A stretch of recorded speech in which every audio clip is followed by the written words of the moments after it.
কে NDM কর্তৃক আয়োজিত আজকের ইফতার মাহফিলের সম্মানিত সভাপতি জনাব চেয়ারম্যান এনডিএম ববি হাজ্জাদ, উপস্থিত এনডিএম এর অন্যান্য সকল নেতৃবৃন্দ এবং আমার সামনে উপস্থিত সকল আমন্ত্রিত অতিথিবৃন্দ, আসসালামু আলাইকুম। ইফতার খুব বেশি দেরি নেই। আহ, কাজেই খুব বড় লম্বা কথা হয়তো ভালো লাগবে না।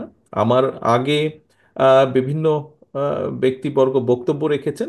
এখানে মূলত যারা বক্তব্য রেখেছেন সকলেই রাজনৈতিক বক্তব্য রেখেছেন। এখানে আমার কিছুক্ষণ আগে মাহাদি আমিন একটি বক্তব্য রেখেছে এবং তার একটি কথাই সে বলেছে, যেহেতু এখানে আমরা মূলত রাজনৈতিক নেতৃবৃন্দ বা রাজনৈতিক কর্মীবৃন্দ এখানে উপস্থিত আছি, স্বাভাবিকভাবেই অনেকগুলো দল আমরা এখানে আছি এবং স্বাভাবিকভাবে প্রত্যেকটি দলের আদর্শ তো একদম এক হবে না, অবশ্যই আলাদা আলাদা কিছু আছে। তবে অবশ্যই আমি মনে করি, বিশ্বাস করি, মূল বিষয়টি এক জায়গায় এবং সেটি হচ্ছে গণতন্ত্র বা ডেমোক্রেসি। সেটি হচ্ছে একটি মানবিক বাংলাদেশ। সেটি হচ্ছে একটি বাংলাদেশ যেখানে মানুষের কথা বলার অধিকার থাকবে। সম্মানিত উপস্থিতিবৃন্দ, এই বিষয়ে আমরা অনেকগুলো কথা এর ভিতরেই শুনে ফেলেছি, আমি সেজন্য সেই বিষয়গুলোতে যাব না। এই মুহূর্তে বাংলাদেশের সবচেয়ে একটি বহুল আলোচিত বিষয় হচ্ছে সংস্কার। আমরা এখানে যেই রাজনৈতিক দলগুলো আছি, এই রাজনৈতিক দলগুলো বিগত 15 বছর ধরে, মোটামুটি এখানে উপস্থিত সকল রাজনৈতিক দলগুলো আমরা বিগত 15 বছর ধরে আন্দোলন সংগ্রাম করেছি আমাদের হারিয়ে যাওয়া বা ডাকাতি করে নেওয়া অধিকারকে প্রতিষ্ঠিত করার জন্য, জনগণের সেই অধিকার। সেটাতে আমরা পার্টলি আলহামদুলিল্লাহ সাকসেসফুল হয়েছি। আমি আমি আমি একজন রাজনৈতিক কর্মী হিসেবে মনে করি। এখন বিভিন্ন আলোচনা চলছে সংস্কারের, বিভিন্ন সংস্কার বলতে আমরা যা যা যেখান থেকে যার যার অবস্থান থেকে বুঝি সেই আলোচনাগুলি চলছে। আহ, যেই কথাটি বলছিলাম যে আমরা রাজনৈতিক দলগুলো এখানে যারা আছি, ছোট বড় মাঝারি যেভাবেই বলি না কেন, বিষয় সেটি নিয়ে, বিষয় হচ্ছে রাজনৈতিক দলগুলো আমরা আন্দোলন সংগ্রাম করেছি এই দেশের মানুষকে মুক্ত করার জন্য, একটি পরিবর্তনের জন্য, ভালো একটি পরিবর্তনের জন্য, মানুষের অধিকার, ভোটের অধিকার, কথা বলার অধিকার যেভাবে বলি সেটিকে প্রতিষ্ঠিত করার জন্য। প্রিয় আমন্ত্রিত উপস্থিতিবৃন্দ, অতিথিবৃন্দ, আহ, আমরা যারা আন্দোলন করেছি সেই দলগুলো কম বেশি অনেকগুলো দল একসাথে বসে আমরা 31 দফা উপস্থাপন করেছি জাতির সামনে। সেই 31 দফা আমরা আজ থেকে প্রায় 2.5 বছর আগে, মোটামুটি কম বেশি 2.5 বছর আগে উপস্থাপন করেছি, যখন অনেকেই বলেননি সংস্কারের কথা।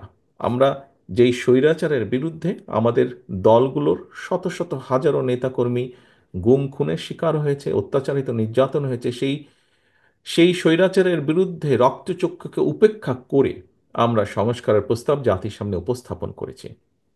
তারই ধারাবাহিকতায় এখন বিভিন্ন জন বিভিন্ন সংস্কারের কথা বলছেন, আলোচনা হচ্ছেন।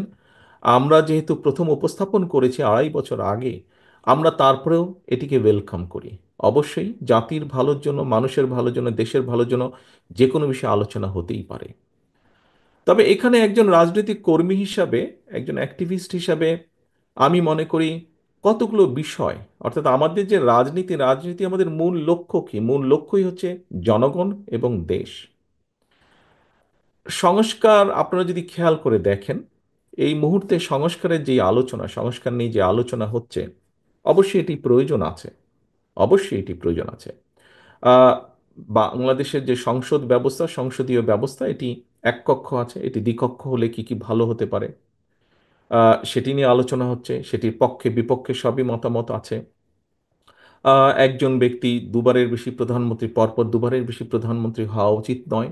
অনেকে মনে করেন তাহলে স্বৈরাচারের যে প্রবৃত্তি, সেটাকে হওয়ার যে টেন্ডেন্সি, সেটাকে রোধ করা সম্ভব হবে।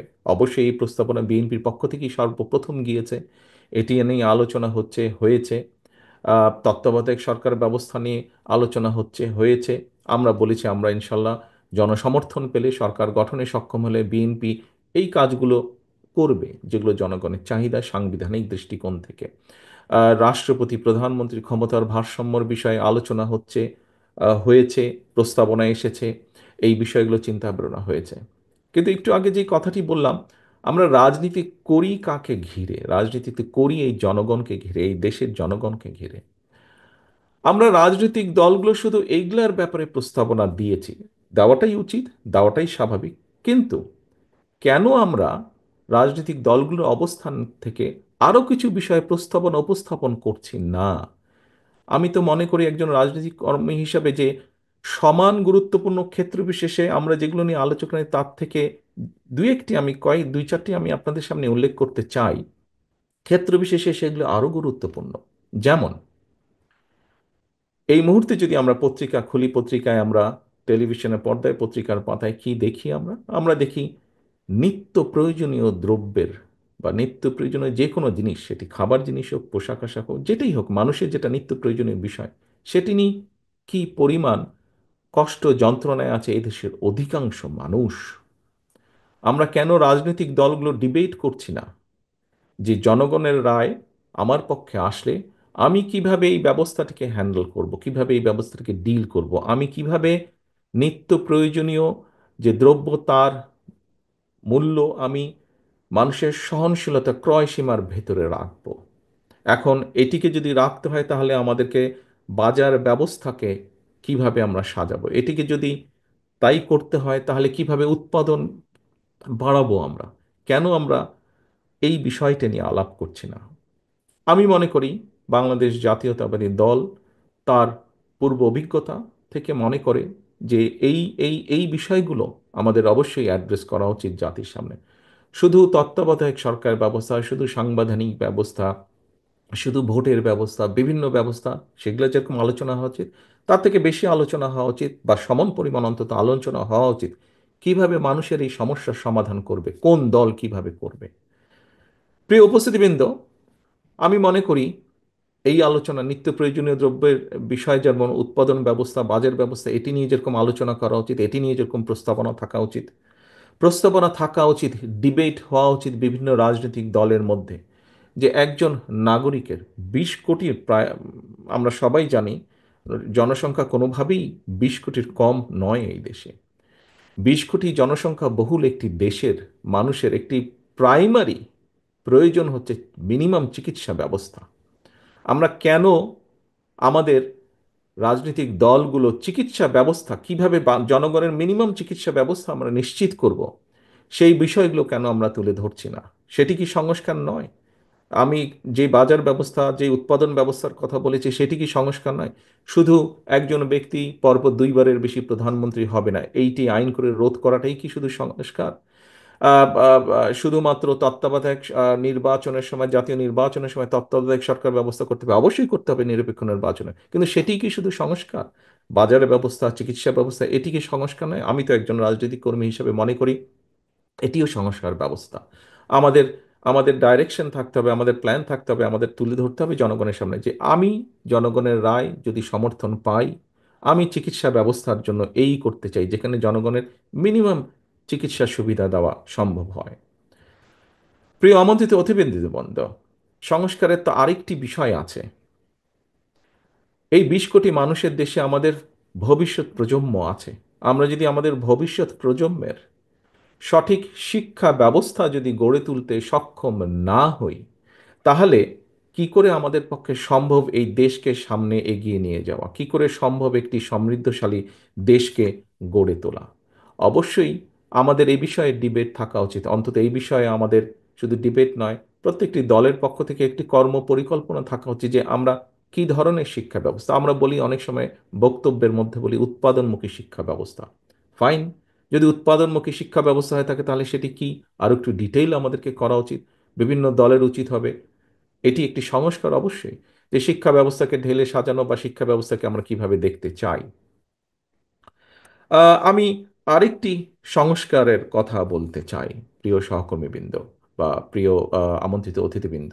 সেটি হচ্ছে, আহ, প্রথমেই আমি বলেছি উৎপাদন বৃদ্ধি করা প্রয়োজন। উৎপাদন বৃদ্ধি করতে হলে মূলত যদি আমরা দেখি উৎপাদনকে, তাহলে অবশ্যই আমাদেরকে কৃষির উৎপাদন বৃদ্ধি করতে হবে। 20 কোটি মানুষকে যখন আপনার খাদ্য সংস্থান যদি করতে হয়, 20 কোটি মানুষের খাদ্য সংস্থান, যেটি খাদ্য পণ্য দ্রব্য মূল্য সব কিছুকে যদি, দ্রব্যকে যদি সহনশীলতার মধ্যে রাখতে হয়, সাপ্লাই যদি রাখতে হয় তাহলে অবশ্যই আমাদের কৃষির উৎপাদন বৃদ্ধি করতে হবে। কৃষির উৎপাদন কিভাবে আমরা বৃদ্ধি করব? শহীদ রাষ্ট্রপতি জিয়াউর রহমান শুধুমাত্র খাল খননের মাধ্যমে কৃষককে অনেক কয়েকটি কাজ করেছিলেন, কিন্তু খাল খননের মাধ্যমে যেই জমিতে এক ফসলই হতো সেখানে দুটি ফসল হয়েছে, সঠিক সময়ে পানি সরবরাহ করার মাধ্যমে। যে জমিতে দুটি ফসল হতো সেখানে তিনটি হয়েছে। খাল খননের মাধ্যমে বন্যাকে নিয়ন্ত্রণ করা সম্ভব হয়েছে। বন্যাকে নিয়ন্ত্রণ করার মাধ্যমে দেশে যেটি হয়েছে, কৃষক প্রতি বছর ক্ষতিগ্রস্ত হয়নি, ফলে ধীরে ধীরে কৃষকের অর্থনৈতিক মেরুদণ্ড মজবুত হয়েছে। আমন্ত্রিত অতিথিবৃন্দ, সম্মানিত অতিথিবৃন্দ, আপনাদের কি একবারও মনে হয় না যে যেই কথাটি মাত্র আমি বললাম, খাল খনন থেকে শুরু করে কৃষির কিভাবে উৎপাদন বৃদ্ধি করা যায়, এগুলিও সংস্কার? আমি তো মনে করি একজন রাজনৈতিক কর্মী হিসেবে এটি অনেক বড় একটি সংস্কার। একই সাথে যদি আমরা চিন্তা করি একই সাথে যদি আমরা চিন্তা করি, বাংলাদেশের ঢাকা শহরের পাশেই আছে আরশোলি। আপনারা দেখেছেন এখানে কতগুলো ইন্ডাস্ট্রি আছে, এছাড়াও বিভিন্ন জায়গায় ইন্ডাস্ট্রি আছে। আমাদেরকে শিল্পের বিষয়ে বোধহয় চিন্তা করা উচিত। কিভাবে উদ্যোক্তাদেরকে আমরা একটা স্টেবল সিচুয়েশন দিতে পারি, যাতে উদ্যোক্তারা উদ্যোগ গ্রহণের মাধ্যমে এই দেশে শিল্প স্থাপন করতে পারেন, তাদেরকে নিরাপত্তা দেওয়া সম্ভব হয়। অবশ্যই এটি একটি সংস্কার। একই সাথে সেখানে যেই শ্রমিকেরা কাজ করবেন, সেই শ্রমিকদেরও কিভাবে তাদের ন্যায্যতা নিশ্চিত করা যায়। আমি তো মনে করি একজন রাজনৈতিক কর্মী হিসেবে এটি অন্যতম একটি বড় সংস্কার। এই সংস্কারটিও আমাদের করা প্রয়োজন। এখানে অনেক সমস্যা আছে, কিন্তু এই বিষয়গুলোকে আমাদের অ্যাড্রেস করা প্রয়োজন। আমন্ত্রিত অতিথিবৃন্দ, সম্মানিত অতিথিবৃন্দ, একটি বিরাট বিপদের মধ্যে আমি বহু বছর যাবৎ বাংলাদেশের বাইরে আছি। আপনারা এখানে যারা সামনে উপস্থিত আছেন, আপনারা দেশে আছেন। প্রায় আমরা দেখেছি, বিশেষ করে স্বৈরাচার সময় তো প্রায় আমরা নিউজে দেখতাম পরিবেশ দূষণ। ঢাকা শহর সহ সমগ্র বাংলাদেশে পরিবেশ দূষণ, অত্যন্ত তীব্র মাত্রায় পরিবেশ দূষণ। সামগ্রিকভাবে সমগ্র বাংলাদেশই পরিবেশ হুমকির সম্মুখীন। আমরা কি রাজনৈতিক দলগুলো জাতির সামনে পরিবেশের ব্যাপারে সংস্কার উপস্থাপন করতে পারি না? কিভাবে আমরা পরিবেশের উন্নতি ঘটাতে পারি? এই যে দূষণকে কিভাবে কমাতে পারি? আমি তো মনে করি এই দূষণ কমানোটিও একটি সংস্কার প্রস্তাব বা সংস্কারের একটি বড় অংশ।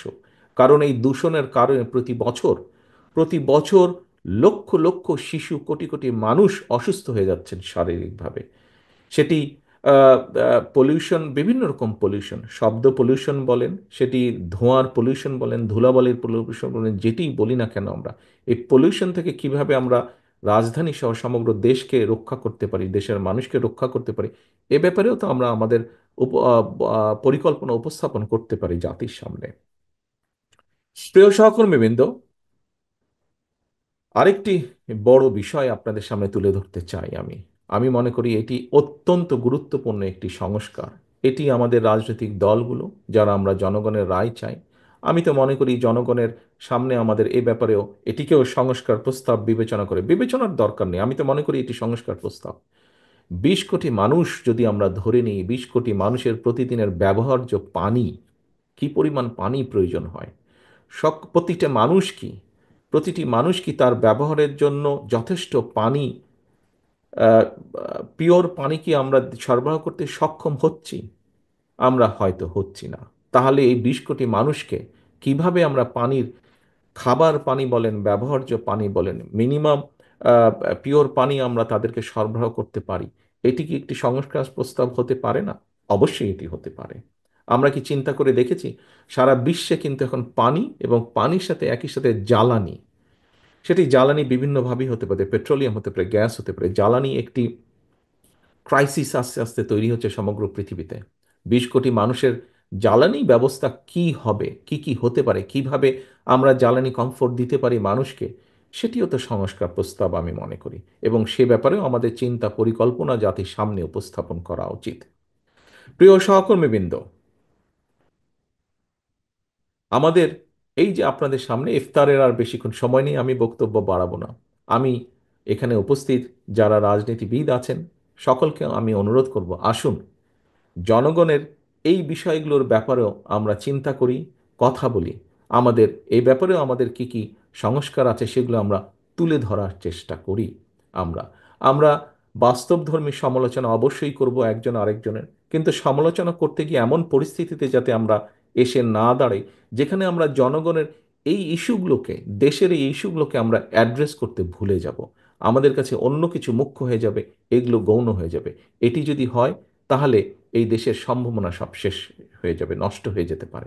এবং অবশ্যই এটি আমাদের এই ঘরে উপস্থিত কারোরই সেটি চাওয়া নয়, কারোরই সেটি চাওয়া নয়। আসুন আমরা এখনই, নিশ্চয়ই আমি যতটুকু জানি এখন মোনাজাত হবে, আসুন আমরা আজকে এই রমজানের দিনে, রোজার সময় আমরা এই মুহূর্তে আল্লাহর দরবারে হাত তুলি, আল্লাহর দরবারে হাত তুলে আমরা আল্লাহর কাছে আহ, রহমত চাই, যাতে এখানে আমরা যারা উপস্থিত আছি রাজনীতিবিদ হিসাবে, আমরা যাতে এই বিষয়গুলি সহ দেশ ও জাতির প্রয়োজনে যেগুলি গুরুত্বপূর্ণ বিষয়, সেই বিষয়গুলো আমরা একসাথে বসে আলোচনা করে যাতে আমরা জনগণের সেই সমস্যাগুলো ধীরে ধীরে কমিয়ে আনতে সক্ষম হই।